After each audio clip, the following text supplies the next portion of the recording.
The ink on the marriage certificate was barely dry, smudged by the cold Wyoming wind and a single, terrified tear. Josephine Miller had just sold her life to a phantom, a towering, bearded mountain man named Kane Cole, known to the valley townsfolk only as a ghost of the Wind River Range. She married him to escape the violent ruin left behind by her dead husband, believing she was binding herself to a cold, ruthless stranger in a desperate bid for survival. What Josephine didn't know, as she shivered beside him in the timber wagon, was that Kane wasn't a stranger at all. He was the shadow who had loved her, in agonizing, unbroken silence, for 15 long years. The town of Bitter Creek, Wyoming, in the autumn of 1882, was a place where dreams were either dug out of the dirt or buried beneath it.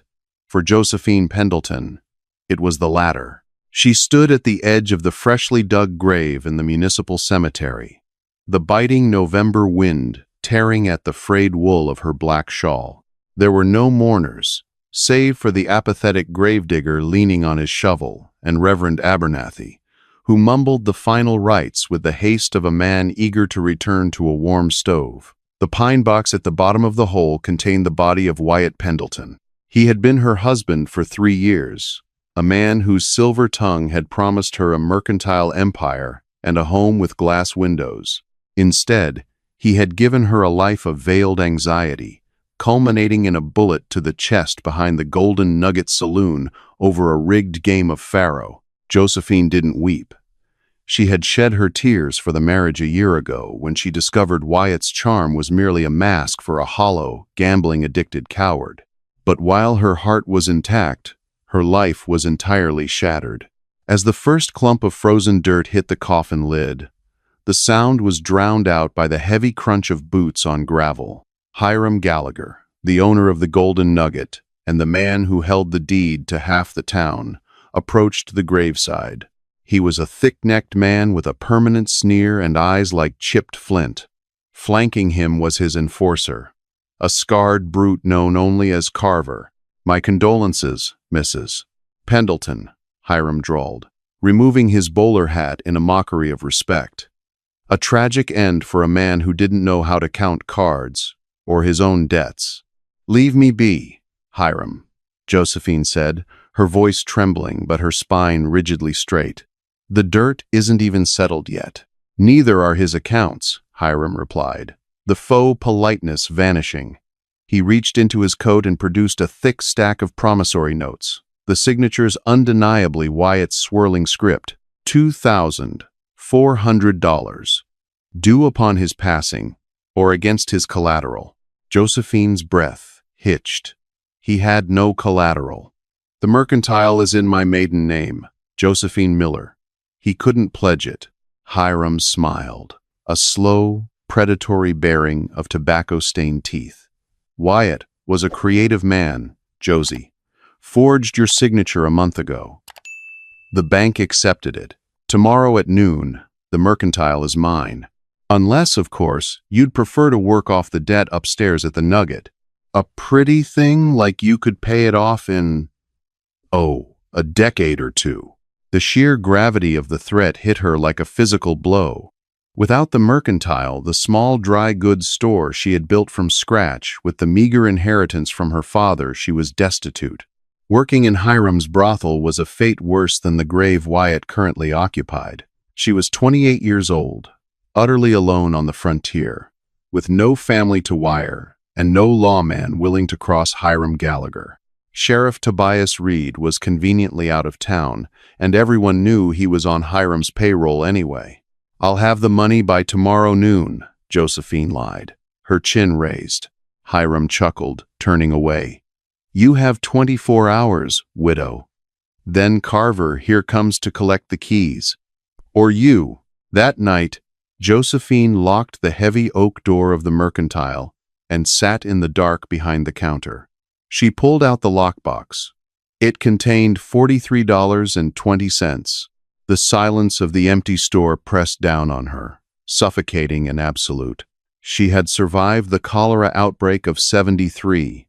She had survived the harsh prairie winters, but she could not survive the sheer malice of men. She looked at the small Derringer pistol her father had given her, sitting beside the ledger. She wondered, with a cold, detached logic, if it would be better to use it on Hiram or herself. She didn't know that up in the high timberline of the Wind River Range, a storm was brewing, and a man was descending from the snow-capped peaks, riding a massive roan stallion, driving his horse through the night with a terrifying, singular purpose. The following day dawned gray and bitter. By 11:45, a small, morbid crowd had gathered across the muddy street from Josephine's Mercantile. The townsfolk of Bitter Creek were not inherently evil, but they were survivors. No one was going to risk Hiram Gallagher's wrath for a bankrupt widow. Inside, Josephine stood by the counter, wearing her best traveling dress, a worn leather satchel packed with her few remaining personal items at her feet. She held the Derringer hidden in the folds of her skirt, her heart hammered against her ribs like a trapped bird. At exactly noon, the bell above the door jingled. Hiram stepped in, smoking a thin cigar, Carver looming behind him like a mountain of bad intentions. "Time's up, Josie," Hiram said, exhaling a plume of blue smoke. "I see you're packed. Smart girl." "So, is it the keys, or are we walking to the Nugget?" Josephine pulled the Derringer, aiming it squarely at Hiram's chest. "You take one more step, Hiram, and I'll put a hole in you." Hiram didn't flinch. He just laughed. "You shoot me. Carver snaps your neck before you hit the floor. Or the town hangs you for murder. Put the toy away." Carver took a heavy step forward. Josephine's finger tightened on the trigger. Suddenly, the wooden planks of the porch outside groaned under a massive weight.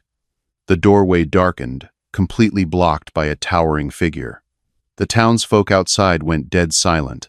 Hiram and Carver turned around, annoyed by the interruption. The annoyance instantly melted into stark, primitive caution. The man standing in the doorway looked like he had been carved directly from the crags of the Wind River Mountains. He was well over 6 feet tall, broad-shouldered, draped in a heavy, weather-beaten elk-hide coat. A thick, dark beard obscured his jawline, save for a pale, jagged scar that slashed up toward his left cheekbone. His eyes, shadowed beneath the brim of a battered Stetson, were a piercing, glacial gray. He carried no rifle, but a massive Bowie knife rested at his hip, and he possessed an aura of quiet, lethal violence that sucked the air out of the room. It was Kane Cole. The trappers and miners told ghost stories about him in the saloons. They said he spoke to wolves and killed a grizzly with his bare hands. He came into Bitter Creek twice a year for salt and gunpowder, never speaking more than a dozen words, leaving gold dust on the counter and disappearing back into the blizzard. "Stores closed, mountain man," Hiram barked, though his voice lacked its usual bravado. "Private business." Kane didn't look at Hiram. His glacial eyes bypassed the men completely and locked onto Josephine. For a fraction of a second, something flared in those eyes, a raw, intense heat before it was buried back beneath the ice. He stepped into the room, his boots heavy on the floorboards. He reached into his elk-hide coat and pulled out a swollen leather pouch. He tossed it onto the wooden counter. It hit with a heavy, metallic thud that made the wood groan. "Weigh it," Kane said. His voice was like grinding stones, deep and rough from disuse. Hiram frowned, glancing at the pouch. "What's this?" 2,000. 500 in raw flake and nugget. Kane rumbled, not breaking his gaze from Josephine. "The debt is settled." Hiram stepped forward, untying the pouch. He peered inside, and his eyes widened at the gleaming yellow fortune. It was pure, unrefined river gold. He looked from the gold to the mountain man. "You're paying Wyatt Pendleton's debts? Why?" Kane finally shifted his gaze to Hiram. It was a look so devoid of humanity, so utterly merciless, that Hiram physically took a step back. "The debt is settled," Kane repeated softly. "Leave the notes and get out." Hiram, a bully at heart, knew when he was outmatched by apex predators. He hurriedly dumped the forged promissory notes on the This counter. story was posted grabbed on the pouch, channel The and Rusty scrambled out Saddle. the door. Please do not Carver, repost it hot in on any his form. heels. The silence returned, heavier this time. Josephine slowly lowered the derringer, her hands shaking violently. She stared at the giant of a man across the counter. She had seen him perhaps 3 times in the 5 years she had lived in Bitter Creek, always from a distance. I don't understand," Josephine whispered, her voice cracking. "Mr. Cole, is it? I have no way to repay you. I have nothing." Kane took off his hat, revealing thick, dark hair. He looked down at the floor, suddenly appearing awkward, the lethal aura shifting into something remarkably hesitant. He gripped the brim of his hat tightly. "You can't stay here, ma'am," Kane said quietly. "Gallagher will find another way. He won't let the slight go. This town ain't safe for you no more. I have nowhere else to go." Kane looked up, his jaw tight. "You have me. Marry me. Today, I'll take you up the mountain. Give you my name. No man touches a Cole. You'll be safe." Josephine stared at him, stunned. Marry this wild, feral stranger? Trade one nightmare for the terrifying unknown of the high wilderness? "Why?" she breathed. "Why would you do this for me?" Kane looked away, his jaw clenching so hard a muscle feathered near his scar. "I need a wife to keep the cabin. You need a protector. It's a bargain." It was a lie. But Josephine couldn't see the truth hiding behind his granite expression. She looked at the window, seeing Hiram's men lingering at the edge of the street. She looked back at Kane Cole. He was frightening, yes, but he had just surrendered a fortune for her life. "All right," she whispered. An hour later, they stood in the dusty, freezing chapel. Reverend Abernathy rushed through the vows, his eyes darting nervously to Kane's imposing frame. When the time came, Kane slid a simple, smoothed band of raw silver onto Josephine's trembling finger. His hands were massive, scarred, and calloused, yet his touch was startlingly light, as if he were handling spun glass. "I pronounce you man and wife," the Reverend squeaked. Kane did not kiss her. He merely tipped his hat, picked up her single leather satchel as if it weighed nothing, and said, "The wagon's ready. We have a long ride before the snow hits." The journey out of Bitter Creek and up into the foothills of the Wind River Range was a grueling, bone-rattling ordeal. Josephine sat on the hard wooden bench of the buckboard wagon, pulled by 2 massive draft horses, while Kane rode his roan stallion alongside. For the first 4 hours, they didn't exchange a single word. The landscape shifted from dusty sagebrush plains to towering stands of lodgepole pines and jagged granite cliffs. The air grew perceptibly thinner and violently cold. Josephine huddled into her wool shawl, her teeth chattering uncontrollably as the biting mountain wind whipped through the canyon. She was terrified. She had just bound her life to a man who looked like he belonged to the wilderness more than to civilization. She watched him covertly. He rode with an effortless grace, his eyes constantly scanning the ridgelines, reading the forest like a printed page. As the sun began to dip behind the peaks, casting long, bruised purple shadows across the snowpack, a sudden, brutal gust of wind tore through the pass. Josephine gasped, curling into a tight ball as the freezing air pierced her thin dress. Suddenly, a heavy weight descended over her shoulders. The overwhelming scent of wood smoke, pine needles, and clean sweat enveloped her. Kane had ridden close and dropped his massive elk-hide coat over her. The sheer warmth of it was intoxicating. She looked up, startled. Kane was now wearing only a thick flannel shirt despite the freezing temperature. "You'll freeze," she protested weakly, clutching the coat around herself. "I'm used to it," he grunted, not looking at her. "Wrap it tight. Another hour to the ridge." He spurred his horse forward again. Josephine buried her face in the thick collar of the coat. It felt like a fortress. For the first time all day, a tiny, fragile spark of comfort ignited in her chest. By the time they reached the plateau, It was pitch black, lit only by a massive, pale moon. The wagon came to a halt in a clearing surrounded by ancient, towering redwoods. In the center of the clearing sat a cabin. Josephine's heart sank slightly. From the outside, it was exactly what she expected of a trapper's hovel. Heavy, rough-hewn timber logs, a slate rock chimney, and heavy wooden shutters. It looked like a fortress designed to keep out grizzly bears and blizzards, not a home. Cain dismounted, tied the horses, and helped her down from the wagon.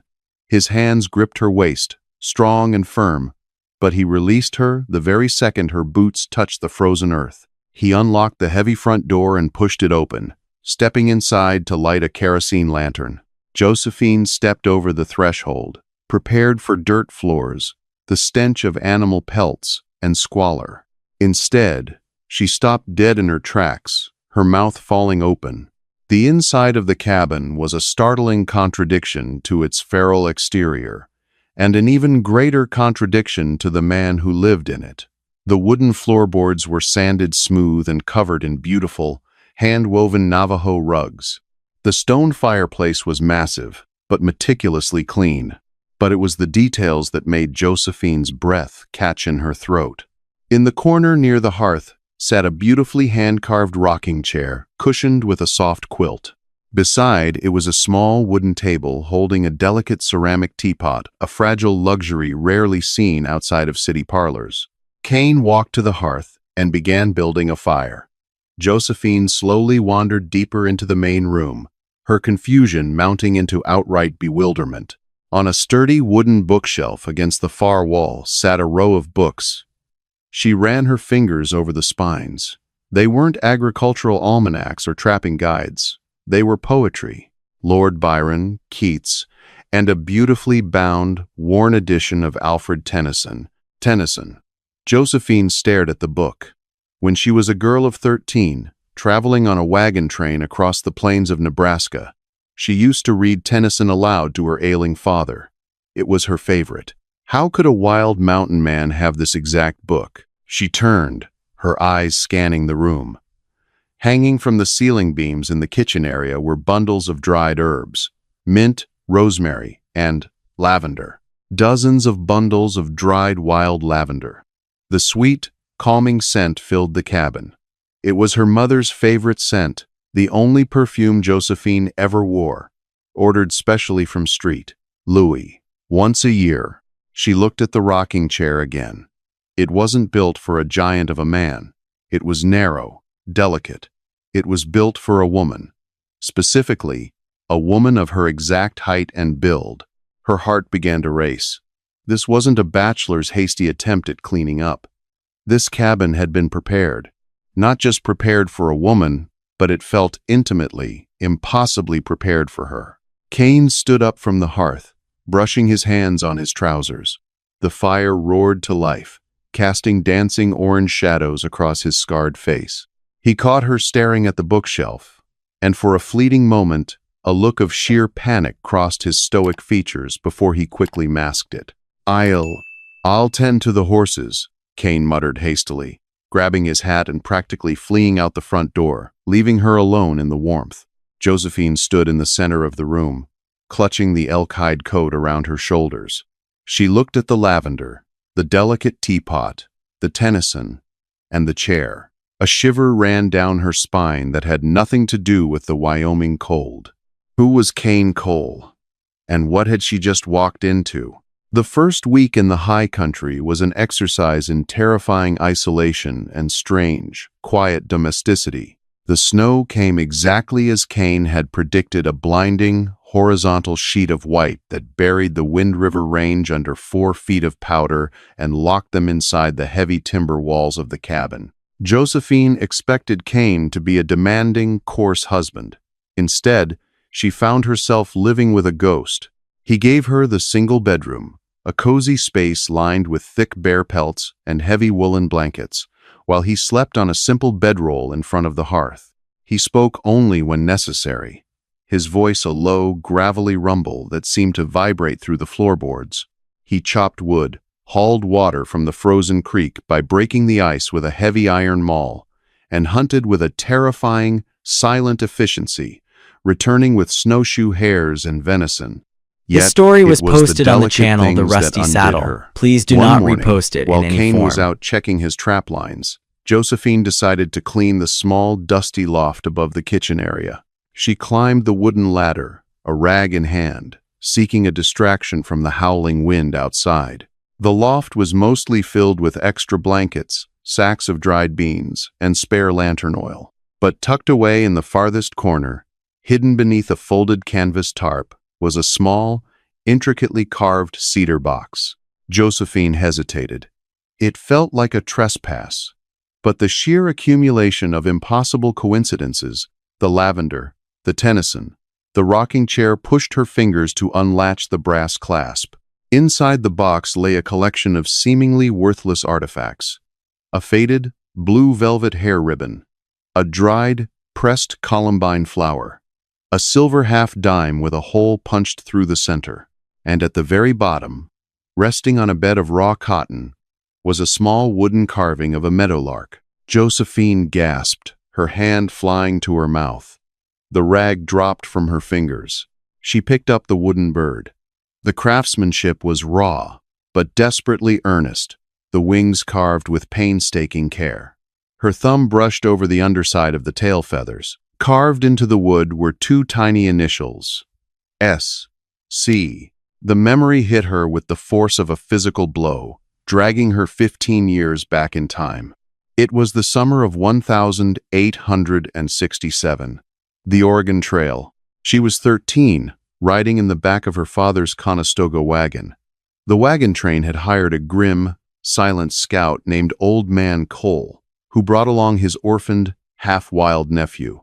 The boy was 15, tall, gangly, and possessed eyes the color of a winter sky. He never spoke to the other children. He was treated like a feral dog by the wagon master, given the worst rations, and forced to sleep under the wagons in the mud. One sweltering afternoon near Fort Laramie, Josephine had wandered away from the camp to pick wildflowers. She hadn't heard the dry, lethal rattle in the tall grass until it was too late. A timber rattlesnake had coiled, ready to strike her leg. Before she could even scream, a heavy rock crushed the snake's head. The silent boy had been watching her from the ridge. He had climbed down, his chest heaving, his gray eyes wide with a protective terror that she had never forgotten. She had given him her blue hair ribbon to tie back his unruly dark hair. He had given her a silver half-dime on a string, and 3 days later, he had shyly handed her a wooden meadowlark he had whittled by the fire. Her father had caught them. Furious that his daughter was associating with a nameless savage, he had beaten the boy with a riding crop and demanded the wagon master fire the scout. Old Man Cole and the boy were cast out into the wilderness without a wagon or a rifle. Josephine had cried for weeks, holding the wooden bird, convinced the boy would die in the harsh plains. S.C. Cain Cole. The heavy front door downstairs groaned open, accompanied by a blast of freezing wind. Josephine scrambled down the ladder. The wooden meadowlark clutched tightly in her trembling fist. Cain stood in the center of the room, stomping the snow from his boots, a brace of hairs over his broad shoulder. He looked up, and his eyes locked onto her hand. The color drained entirely from his weathered face. He dropped the hairs. They hit the floorboards with a dull thud. "Where did you get that?" he asked, his voice suddenly stripped of its usual gruffness. It sounded fragile, broken. "You're the boy," Josephine whispered, tears finally breaking free, trailing hot and fast down her cheeks. "The boy from the wagon train? Fort Laramie?" Cain didn't move. He looked like a man standing before a firing squad. "You were supposed to die," she sobbed, stepping closer to him, the cedar box's contents flashing through her mind. "My father threw you out. You had nothing." Cain swallowed hard, his massive hands opening and closing at his sides. "My uncle died of the cholera 2 weeks later," he said, the words tearing out of him like rusted nails. "I walked to the Wind Rivers, learned to trap, learned to survive. But I never forgot the girl who gave me her ribbon. The only person in my whole life who ever looked at me like I was a human being. 15 years. Kane, she breathed, the enormity of it crushing her. You've known where I was for 15 years? He took a hesitant step forward, his eyes begging for a forgiveness she didn't know how to give. I tracked your family's wagon to Bitter Creek. I stayed up here, on the mountain. I built this cabin. I bought the books you used to read. I planted the lavender because I remembered the smell of your soap. He pointed a shaking finger at the rocking chair. I built that 5 years ago. Hoping, just hoping. Why didn't you come for me? She cried, the injustice of her miserable marriage to Wyatt flaring up in her chest. If you loved me, why did you let me marry Wyatt Pendleton? Kane's face contorted in agony. Because I am a savage, Josie, he roared, the sudden volume shaking the lantern glass. Look at me. I'm scarred. I'm a mountain phantom. I don't know how to be a gentleman in a town. When your father died, I came down. I was going to ask you. But I saw you walking out of the church with Wyatt. He had a suit. He had a mercantile. He could give you a life I couldn't. He dropped to his knees in front of her, a giant felled by the weight of his own confession. He looked at the floor, unable to meet her gaze. I wanted you to be happy, Kane whispered to the floorboards. So I stayed away. I watched from the tree line. I traded my furs for gold, just in case you ever needed it. When I heard Wyatt was dead, when I heard what Gallagher was going to do to you, I couldn't stay in the shadows anymore. I bought your debt to set you free. I brought you here to keep you safe. You don't have to be my wife, Josie. I'll sleep on the floor for the rest of my days. But I couldn't let them hurt you. Josephine stared down at the broad, shaking shoulders of the most formidable man in the Wyoming Territory. He had built a shrine to her memory. He had guarded her from afar, suffering in silence, sacrificing his own heart so she could have a semblance of a normal life. She dropped the wooden bird. She dropped to her knees right in front of him on the Navajo rug. Kane flinched, expecting her to pull away in disgust. Instead, Josephine reached out and placed her small, warm hands on both sides of his bearded, scarred face. She forced him to look at her. Wyatt was a liar and a coward, she said fiercely, her eyes blazing into his. He gave me a house of cards. You gave me your life, Kane. You gave me a home before I even knew I needed one. For the first time in 15 years, she leaned in and pressed her lips to his. It was a clumsy, desperate collision. Kane gasped against her mouth, his massive arms coming up to wrap around her waist, pulling her flush against his chest, as if he was afraid she would evaporate into the cold mountain air. He kissed her with a starved, reverent desperation, pouring 15 years of silent, agonizing devotion into a single embrace. The blizzard raged outside, beating against the heavy shutters. But inside the cabin, the ice that had encased Kane Cole's heart finally, irrevocably shattered. Winter finally broke in late April of 1883, reluctantly surrendering its icy, suffocating grip on the Wind River Range. The paralyzing, 10-foot snowpack gave way to roaring streams of violent ice melt, and the high-altitude meadows burst into a sudden, breathtaking display of purple lupine and wild columbine. For Josephine and Kane, that spring was an absolute revelation. Their desperate marriage of convenience had steadily blossomed into a fierce, all-consuming partnership. She learned the unforgiving rhythms of the wilderness. She learned to preserve venison, to identify the medicinal properties of yarrow, and most importantly, she learned to shoulder the heavy, bruised steel weight of Kane's Winchester Model 1873 lever-action rifle. In return, Kane learned how to live outside the prison of his own mind. He learned to read Alfred Tennyson aloud by the crackling hearth, his rough, gravelly voice stumbling over the delicate prose as she smiled from her rocking chair. But down in the muddy, sprawling valley of Bitter Creek, the spring thaw had uncovered more than just dormant prairie grass. It had uncovered Hiram Gallagher's festering, humiliated pride. Hiram had not forgotten the towering mountain man who had walked into his town, paid a fortune in pure river gold, and made him look like a powerless fool in front of his own enforcers. More importantly, Hiram's greed was a terminal sickness. He had convinced himself This story that was the heavy, posted on the channel swollen The pouch Rusty of Saddle. raw flake Please do cane not had tossed repost on it the in any mercantile form. counter was just a fraction of a massive, undiscovered motherlode hidden near the high timber cabin. To make his impending theft look like legitimate frontier justice, Hiram traveled to Cheyenne and called in a very expensive, private favor. He bribed a notoriously corrupt territorial magistrate named Judge Amos Higgins, securing a fraudulent federal writ under the obscure Wyoming Private Land and Mining Act of 1872. The forged document gave Hiram the legal authority to seize Kane's claim on the mountain. To execute this rigged warrant, Hiram didn't rely on the local sheriff. He hired a notorious, cold-blooded private gun out of Missouri named Clinton Barlow, a man who specialized in clearing out stubborn homesteaders for the railroad syndicates. On a crisp, painfully clear Tuesday morning, the violent reality of the lower world finally climbed the mountain. Kane was down by the rushing creek, packing a stubborn mule with thick winter pelts for a trip to a distant trading post he refused to ever set foot in Bitter Creek again. Josephine was behind the cabin, hanging damp linens on a hemp rope strung between two ancient, towering redwoods. The wind shifted abruptly, carrying a scent that did not belong in the high pines. Kane stopped tightening the mule's cinch. He closed his eyes, his nostrils flaring.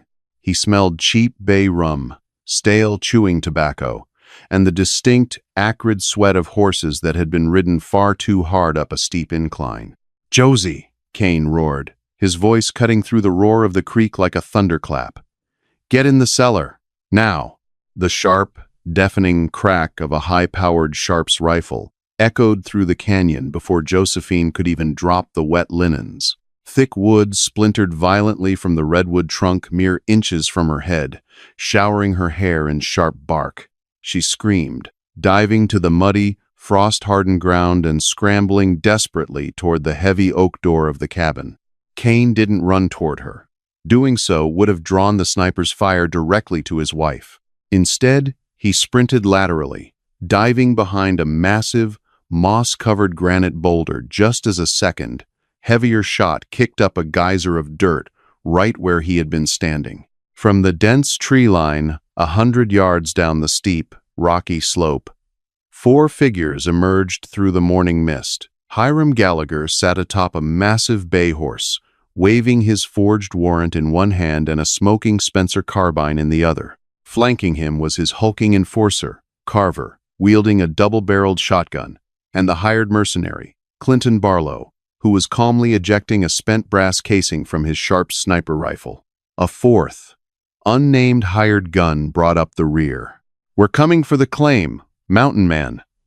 Hiram's voice echoed up the canyon walls, dripping with malicious, arrogant confidence.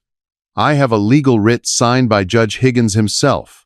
The land is mine, the gold is mine, and I'm taking the widow back to pay the interest on the insult." Behind the boulder, Kane drew his heavy Colt revolver. His gray eyes, which had grown so warm and tender when looking at Josephine over the long winter, hardened back into the glacial, remorseless ice of an apex predator. They had brought legal papers to a place where the only law was written in blood and survival. Kane began moving through the thick, shadowed brush, vanishing into his element with the terrifying, silent grace of a timber wolf. He was completely invisible in the dense ferns and shadows. "Spread out and flush him from the rocks," Hiram yelled, staying safely back on his horse, a cowardly commander directing his expendable pawns. "Burn the cabin to the foundations if you have to. Just get me the gold." Clinton Barlow and the unnamed hired gun dismounted, drawing their sidearms and moving cautiously into the dark, towering labyrinth of the redwoods.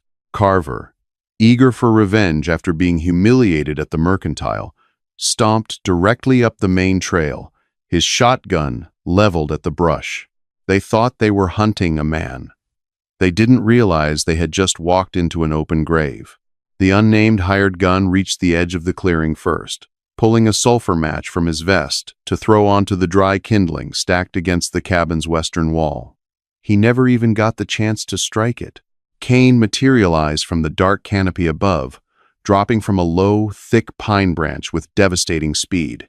With one brutal, precise swing of his heavy rifle stock, Cain struck the man beneath the jaw, shattering the bone and instantly rendering him unconscious before his knees even hit the pine needles. Barlow heard the dull thud and spun around, firing blindly into the shadows. The bullet buried itself harmlessly in a tree trunk. Barlow was a seasoned killer, but he was accustomed to fighting men in dusty streets, not a phantom in the deep timber.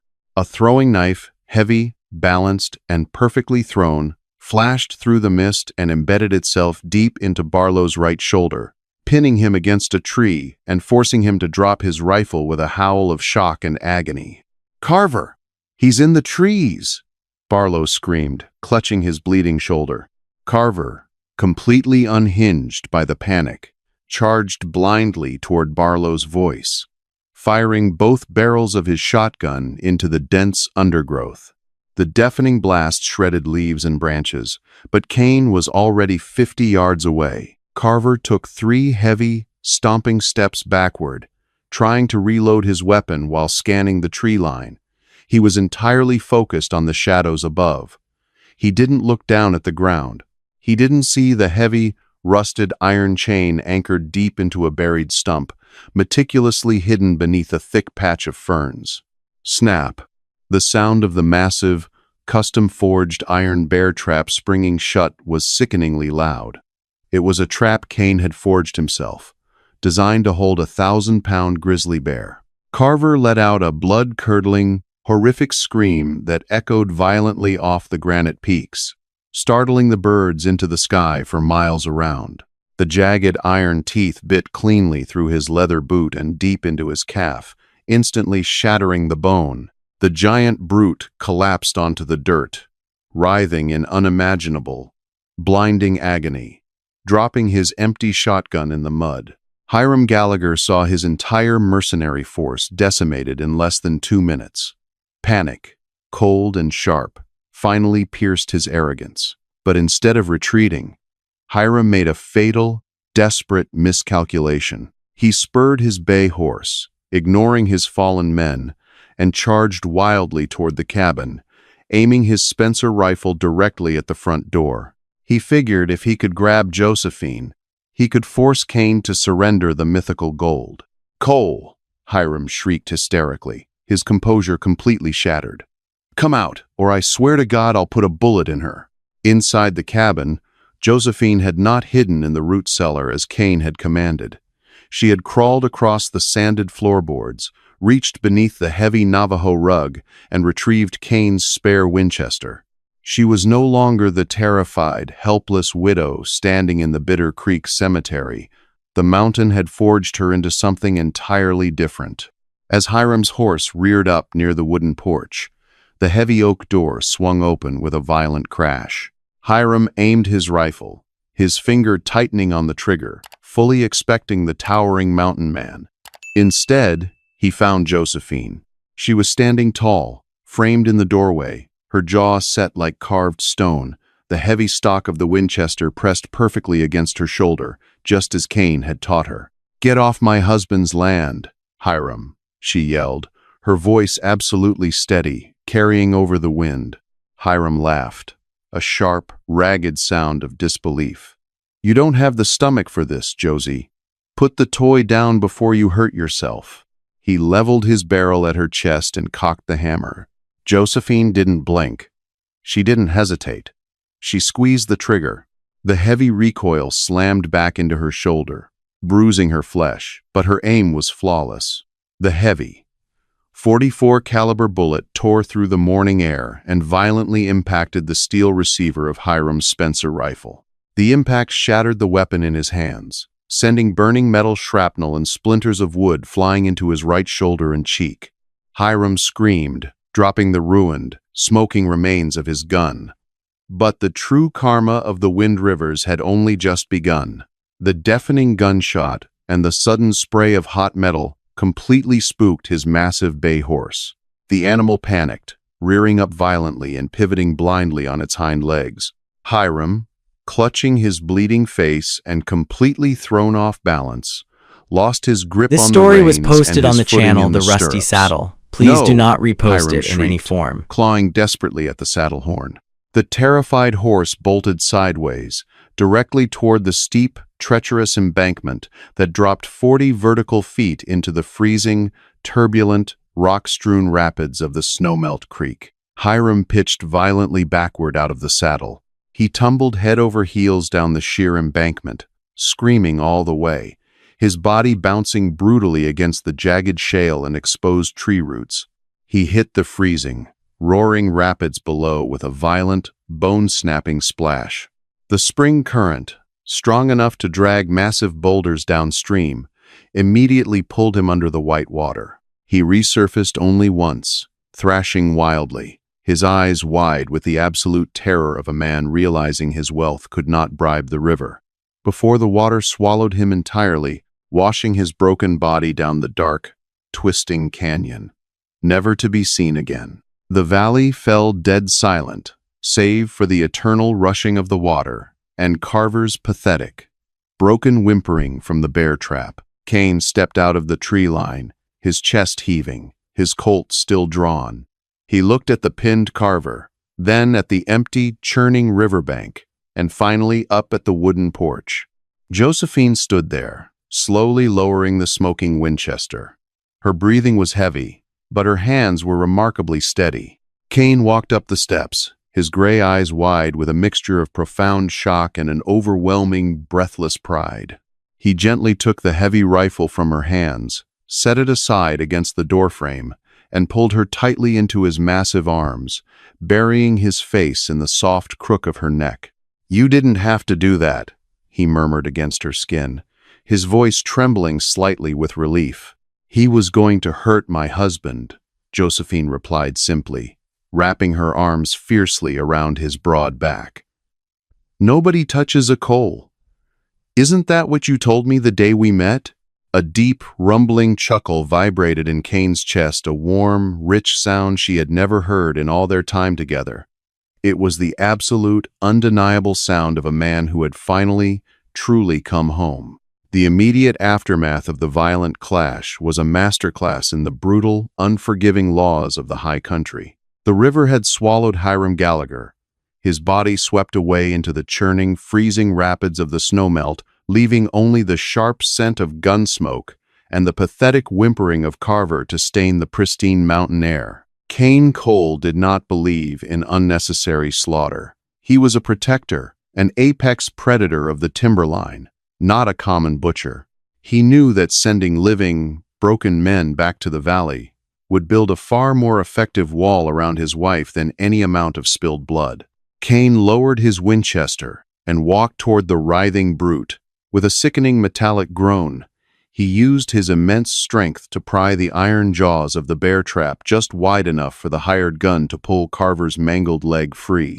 Carver shrieked, his tough, intimidating facade entirely dissolved by the shattered bone and the terrifying glacial stare of the mountain man looming above him.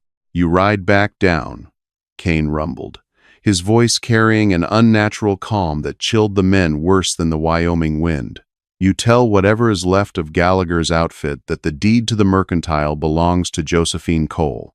You tell Sheriff Tobias Reed that if any man crosses the timberline looking for retaliation, they won't meet a bear trap, they'll meet me.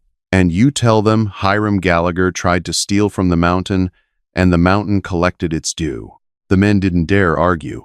Hoisting the sobbing Carver onto the remaining horse, they fled down the treacherous slate path, leaving a trail of blood and shattered pride in their wake. Down in the valley, the news of Hiram's watery demise hit Bitter Creek like a lightning strike. Without his ruthless, suffocating grip on the town's debts, a strange, sudden breath of freedom swept through the dusty streets. But the drama was far from over. 3 weeks later, real-life consequences arrived in the form of U.S. Deputy Marshal Frank Canton, a notoriously strict lawman from the federal court in Fort Smith, who had been riding through the territory, Canton rode up the mountain to investigate the murder of Hiram Gallagher. Josephine had stood on the porch, her heart hammering against her ribs, as the legendary lawman questioned Kane. But Canton, a man who had seen the worst of frontier greed, took one look at the shattered Spencer rifle Hiram had dropped, the strategic placement of Kane's defensive traps, and the quiet, unyielding integrity in Josephine's eyes, as she corroborated the story of self-defense. Canton officially ruled the death justifiable. He tipped his hat to Josephine, warned Kane to keep his traps well marked, and rode away, effectively sealing the mountain as the Coles' sovereign territory. For a few fleeting months, peace settled over the cabin. The Wyoming summer bloomed with fierce, vibrant colors, and Josephine learned the rhythms of the wild. She learned to preserve meat, to identify medicinal herbs, and to read the subtle changes in the barometric pressure before a storm. In return, she taught Kane how to exist outside of his own mind. She read to him by the firelight, her soft voice smoothing away the jagged, defensive edges he had spent 15 years building. But a 15-year silence cannot be bought so easily, and Wyatt Pendleton's toxic legacy had one final, poisonous root to unearth. In late September, as the aspen leaves turned a brilliant, dying gold, a custom-built carriage rolled into Bitter Creek, flanked by 4 heavily armed men. Out stepped Bartholomew Pendleton, Wyatt's estranged, immensely wealthy older brother from Chicago. Bartholomew was a railroad tycoon, a man who viewed the entire world as a ledger of assets and liabilities. He had received word of Wyatt's death and, more importantly, of the massive pouch of raw river gold Kane had used to pay off the debt. Bartholomew didn't care about his dead brother. He cared about the mythical Wind River gold strike he believed the wild mountain man was hiding. Believing the local law was utterly incompetent, Bartholomew hired 4 Pinkerton agents, ruthless, professional mercenaries, and marched them up the mountain trail, determined to violently seize Kane's land claim and rescue his sister-in-law to legitimize his theft. Kane and Josephine were tracking a stray mule near the lower ridge when they spotted the heavily armed posse ascending the switchbacks. Josephine's breath caught in her throat. "Pinkertons," she whispered, recognizing the matching dusters and high-powered rifles. "Kane, they'll burn the cabin. They'll kill you for the land." Kane's gray eyes narrowed, scanning the encroaching clouds gathering ominously over the jagged peaks. The temperature was dropping rapidly, carrying the distinct, metallic scent of an early, violent frost. "They won't reach the cabin," Kane said softly. Bartholomew brought city men to a high timber fight. "We don't need to shoot them, Josie. We just need to let the mountain do the talking." Instead of engaging in a suicidal firefight, Kane took Josephine by the hand and led her up a hidden, treacherous goat path that bypassed the main trail, ascending to a narrow granite overlook directly above a steep, dead-end ravine, known as the Devil's Pocket. Using himself as bait, Kane fired a single shot into the dirt near the Pinkertons' boots, then seemingly retreated in a panic into the ravine. Bartholomew, blinded by arrogance and the lust for gold, ordered his men to charge in after him. The moment the 5 men entered the deep, shadow-choked canyon, the trap was sprung. Kane didn't fire another bullet. He simply used a heavy logging lever to dislodge a massive, dead redwood trunk he had pre-cut years ago for this exact defensive purpose. The massive tree crashed down with a deafening roar, completely blocking the narrow entrance to the ravine, sealing Bartholomew and his mercenaries inside. Then, the true hard karma of the Wind Rivers descended. The early autumn blizzard, which Kane had smelled on the wind hours before, struck with apocalyptic fury. For 2 days and 2 nights, the snow fell in blinding, horizontal sheets, dropping the temperature to 20 below zero. Bartholomew and his men, dressed for a brisk autumn ride, were trapped in the freezing darkness, huddled together, entirely at the mercy of the elements. On the morning of the 3rd day, the storm broke. Kane stood at the edge of the overlook, staring down into the ravine. The Pinkertons had abandoned Bartholomew, managing to scale the far wall, leaving their employer shivering, frostbitten, and weeping in the snow. His expensive wool suit ruined, his arrogance utterly shattered. Cain lowered a heavy hemp rope down the cliff face. Bartholomew, whimpering and desperate, tied it around his waist. Cain hauled the heavy tycoon up the 40-foot cliff single-handedly. Bartholomew collapsed onto the frozen dirt at Cain and Josephine's feet, a broken, pathetic shadow of a man. "You want the gold, Pendleton?" Cain asked, his voice like grinding granite.